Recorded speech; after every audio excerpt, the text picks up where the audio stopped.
Good evening and thanks for watching the news with me, Eric Nsikiti. First, the headlines. President Lazarus Chakwera and Vice President Saulos Chilima receive second COVID jab.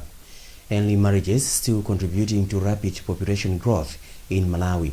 And experts fear a fish disease has spread to some areas in the northern region. We also have the latest in international news. Please do stay with us.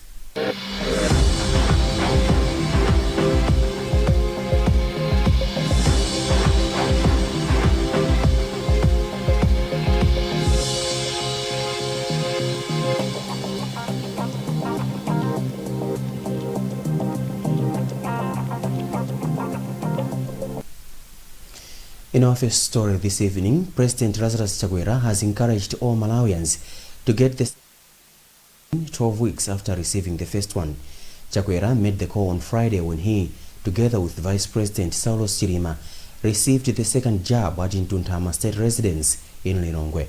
Deogracious Imana has more in this report, read by Blessings Mpinganjira. President Lazarus Chakwera and his vice Saulos Chilima received the first dose on March 11, 2021. They have received the second dose at the end of a 12-week interval. Chakwera warned Malawians that COVID-19 is real and that it is available in the country.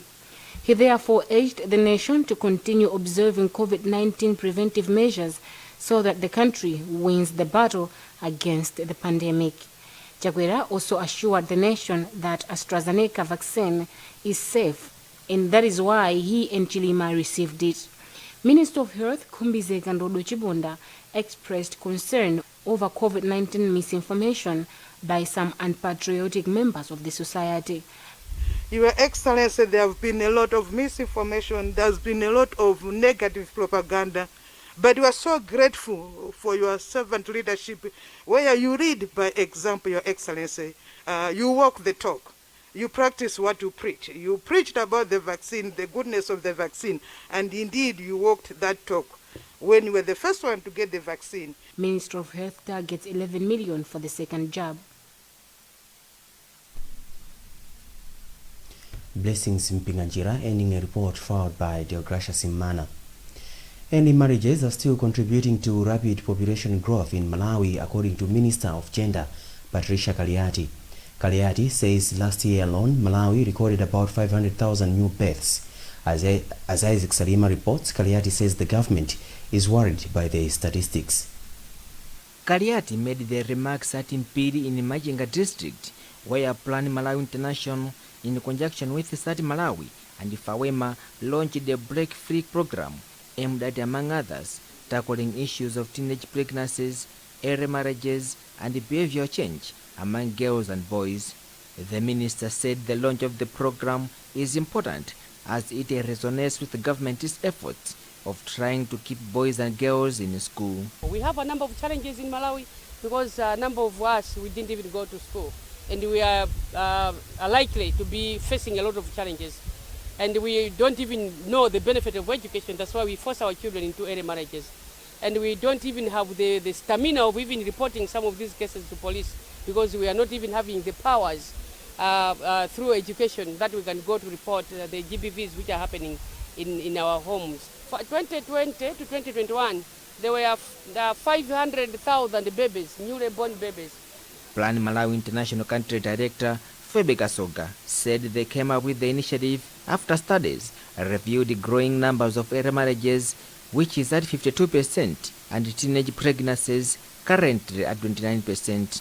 So we felt that if we come into this district, we will be able to change behavior around those two particular issues, knowing that we are coming from a background, particularly last year, where we had a high number of teenage pregnancies and child marriages during the pandemic. And I think Machinga and Mangochi ranked very high during the country. They ranked very high in the country at that time. So that really compelled us to say, I think we need to stay here rather than move to another district. The 5-year project will be implemented in Machinga and Lilongwe districts. The epizootic ulcerative syndrome, a disease in fish which was spotted in the Boa River in the central region, is feared to have spread to some areas in the northern region. The disease is said to have originated from the Democratic Republic of Congo and was first spotted in Malawi last year. It is identified by wounds on the fish. Sam Kalimira has the details on the disease, which threatens fish production in Malawi.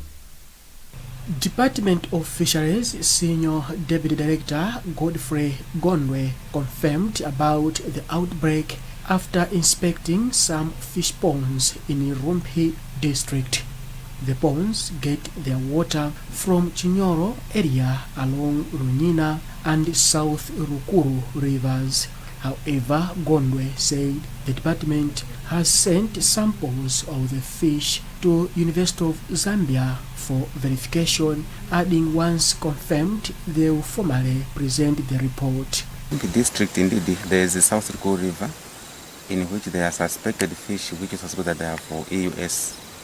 But as of now, our assessment so far has not given us a positive sample that the South Rukuru has a disease. However, we have sent samples to University of Zambia for verification.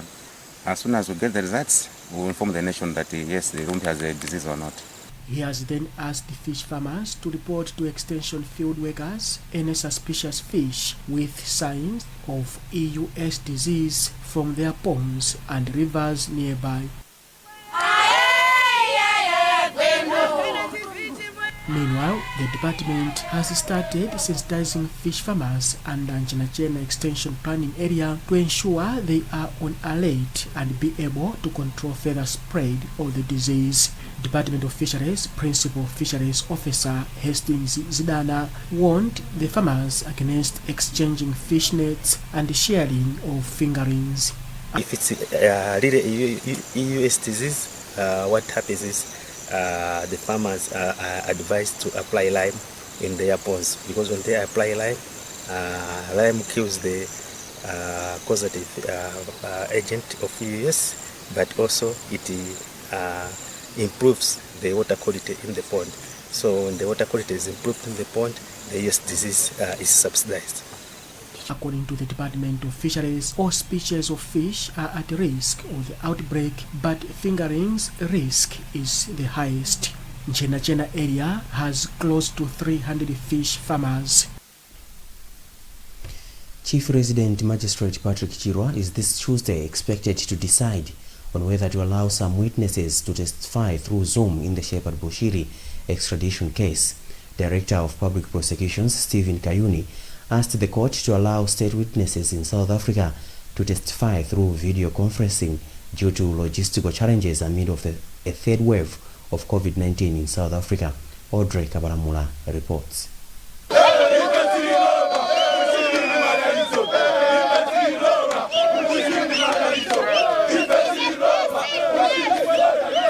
Bushiri's appearance before the Chief Magistrate Court attracted hundreds of sympathizers spotted to be from Nsundwe and surrounding areas.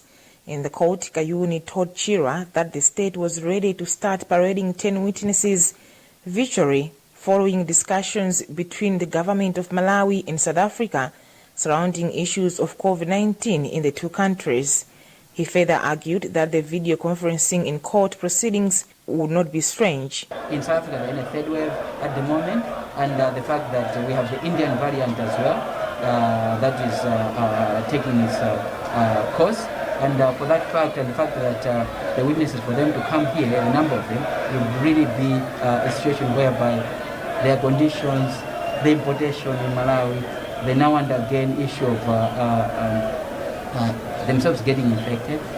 We did put that before the Honorable Court. But one of Bushiri's lawyers, Wapona Kita, opposed the application, describing the issue of COVID-19 as a lame excuse. He said the court can only entertain the matter if a particular witness is COVID-19 positive, but in the present case, none of the witnesses has tested positive in South Africa.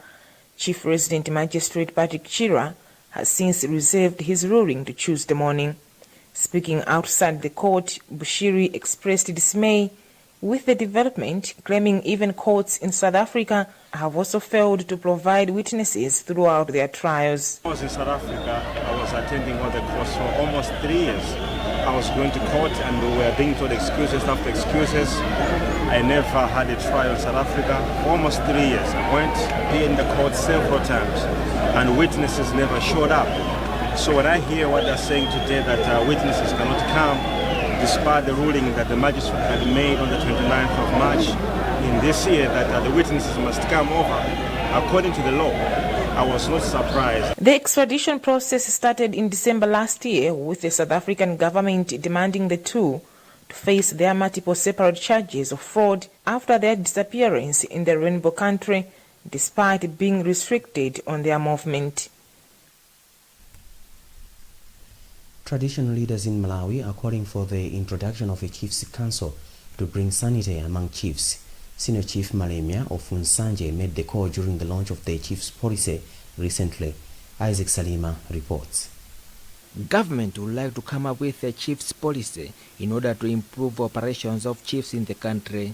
Ministry of Local Government has since launched the initiative whereby chiefs will be consulted on what should be included in the policy.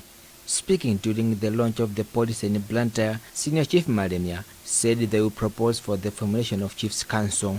We have been lamenting, crying to say, look, as chiefs, we need to have a Chiefs Council.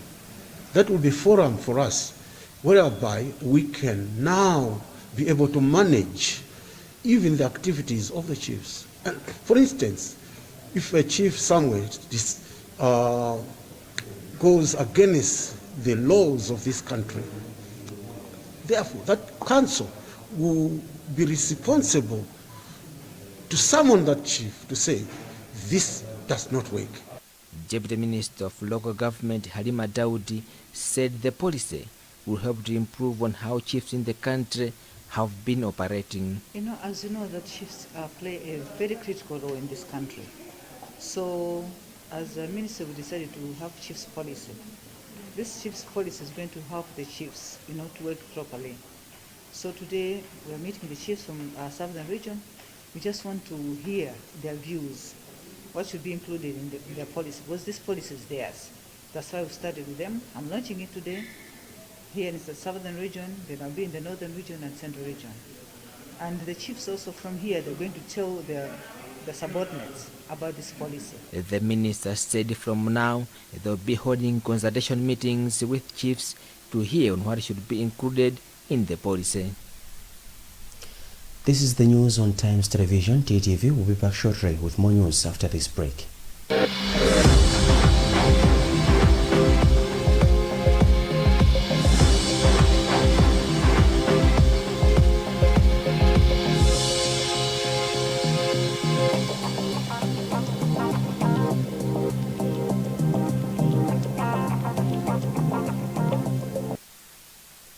Like every mom, you want the best for your child. Happy birthday. You feed her mind and nurture her body. And you understand there are times you have to let her pick herself up when she falls. You make sure she knows the joy of sharing happy moments with family. And when everything comes together, you above all others will share the taste of success with her. Blue Band tastes like mama's love. Tikolole! Kungonjezera mayunitsi ATNM kuyambira 200 kwacha kapena kuposera pamenepo mutha kukhala mmodzi mwa mamilioneya mu TNM Tikolole promotion.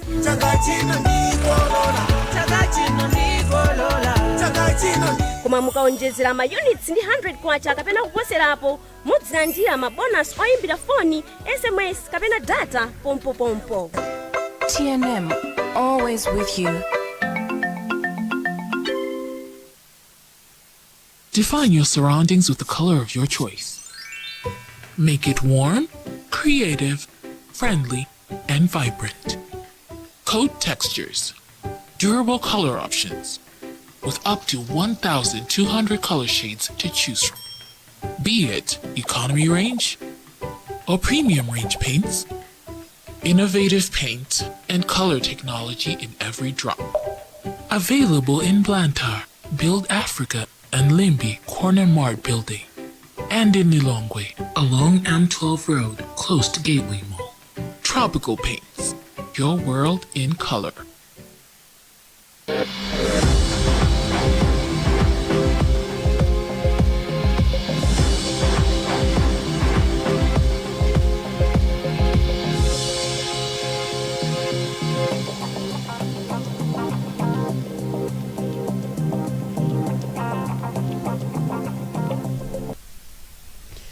Welcome back, and still in the news, Presidential Advisor on Safe Motherhood and Reproductive Health, Dorothy Ngoma, has said the COVID pandemic has affected safe motherhood initiatives in the country. Currently, Malawi records 439 deaths per 100,000 live births each year. Ngoma told journalists in Lilong on Thursday teenage pregnancies have worsened the situation. In the past few months, having gone to all districts in this country, in the majority of the district hospitals, the figures are showing, especially because we've gone through this period with COVID infection, where the many women were shunning visiting the hospitals because of fear.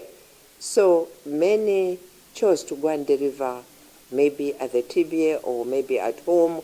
And so we have seen an increment in women dying. We should be going towards zero, but the number of women are increasing. Therefore, our belief is that we need everybody. We need you. We need the mass media to speak about this, to educate, to communicate the messages that protects the women, especially in the rural areas. They must hear you, educating them against this, encouraging them to visit the hospital so that they don't die. And police in Zomba have confirmed the death of one of their own, Chawanangwa Nkandawire, in the line of duty. The police had confronted armed robbers following a tip of an attempted robbery at Chancellor College in the city. Blessings Mpinganjira reports. According to a police report, the incident took place yesterday in the old capital city.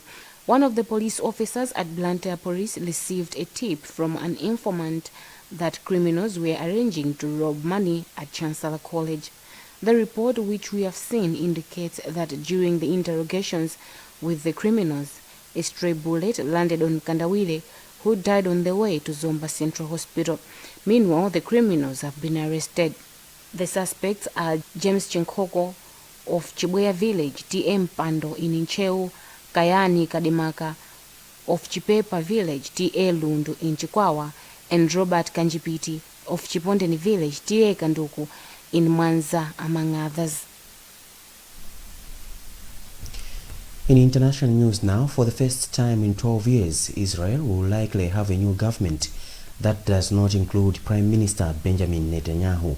Pending approval by the Knesset, the new government coalition also includes an Arab party for the first time.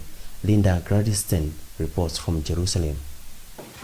After 4 inconclusive elections over the past 2 years, Israel is on the verge of having a new government that will bring together the right, left, and center.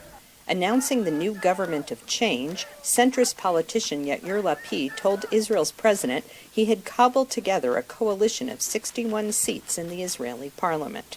Mr. President, I am calling you to say that I have succeeded in forming a government. All of them together, they signed for me. They all signed for me. They all told me I have succeeded as far as they are concerned. The new government still needs to be approved by the Knesset, the Israeli parliament, later this month. But Lapid will not be the new prime minister, at least at first. To cement a coalition, he had to offer the job first to Naftali Bennett, the head of a small, hardline right-wing party called Yamina, with only 7 out of 120 Knesset seats. Most Israelis just want a functioning government and calm, say analysts. The Israeli center, right, and left are going to be cooperating and coordinating for the foreseeable future at a time when Israelis really need to unite, at a time following a war in Gaza, following an international pandemic. They're going to try to bring Israel back together after a period of divisiveness. Many Israelis considered Netanyahu, Israel's longest-serving prime minister, a divisive figure in Israeli politics for much of his 12-year run. He is currently on trial in 3 corruption cases, a major factor in the drive to unseat him. Netanyahu demonized the Israeli left, ruled over the Israeli right without letting any alternative really challenge him within his political bloc. And when he will be on the sidelines, it'll be easier to govern and focus more on issues helping the people and less on issues that were helping himself. The new government has pledged to focus on issues like the economy and healing the split between Arab and Jewish citizens of Israel, coexistence frayed after violent clashes during the recent Gaza fighting. The coalition will include an Arab party for the first time in Israel's history. However, Palestinians say they don't see much difference between the old Netanyahu government and the new one. Palestinian blood will be a target for this government, which is no different than the other extremist right-wing governments, which escalate crimes against the Palestinians. But Israelis say they hope the new government will bring the country together and that there won't be another election for years to come. Linda Gradstein for VOA News, Jerusalem. And that's all we have for you this evening, but before we go, the headlines again. President Lazarus Chakwera and Vice President Saulos Chilima receive second COVID jab. Early marriages still contributing to rapid population growth in Malawi. And experts fear fish disease has spread to some areas in the northern region. You've been with me, Eric Nsigiti, but remember you can get more on these and other stories by visiting our website www.times.mw, liking our Facebook page Times 360 Malawi, and following us on Twitter at Times 360 Malawi. Good evening.